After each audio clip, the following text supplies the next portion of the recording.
Coastal रोडवर प्रवाशांमध्ये संभ्रम, दिशादर्शकावर व्यक्तींची नावे दिल्यामुळे वाहन चालकांमध्ये संभ्रम। एनडीटीव्ही मराठीच्या बातमीनंतर दिशादर्शक फलक बदलले।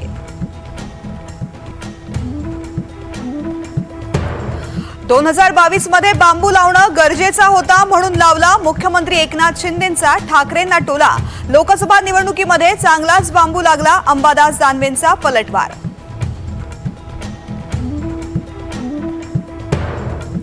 विधान परिषद निवडणुकीच्या तोंडावर महाविकास आघाडीमधील वाद चव्हाट्यावर। ठाकरेंकडून चर्चा न करताच 2 उमेदवारांची घोषणा। कोकण आणि नाशिकची जागा काँग्रेस लढणार, नाना पटोलेंची माहिती। विनोद तावडेंना लवकरच मोठी संधी मिळणार, चंद्रकांत पाटलांचं सूचक वक्तव्य। तावडेंची पक्षातल्या भूमिकेचीही मोठी चर्चा।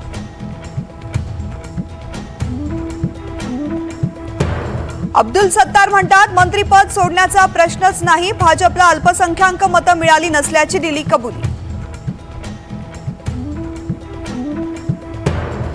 शरद पवार गटामधील खासदार पुन्हा फुटणार। बीडचे खासदार बजरंग सोनावणेंचा अजित पवारांना फोन, अमोल मिटकरींचा दावा।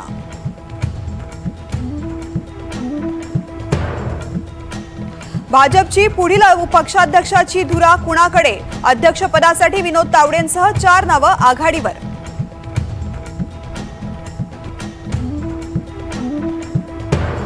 बारामतीचा दादा बदला, शरद पवारांसमोर युगेंद्र पवारांच्या कार्यकर्त्यांची मागणी। बारामतीमध्ये काका पुतण्या भिडणार।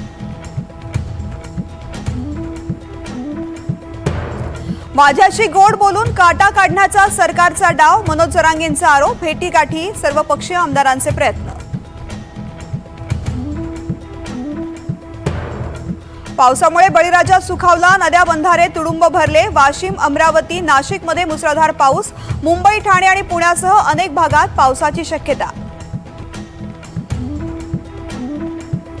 लालबागच्या राजाचं गणेश मुहूर्त पूजन संपन्न, मूर्तीच्या निर्मितीला आजपासून सुरुवात। धाराशिवमध्ये सलग 2 दिवसांपासून मुसळधार पावसाची हजेरी। रामलिंग धबधबा प्रवाहित, पर्यटक दाखल होण्यास सुरुवात।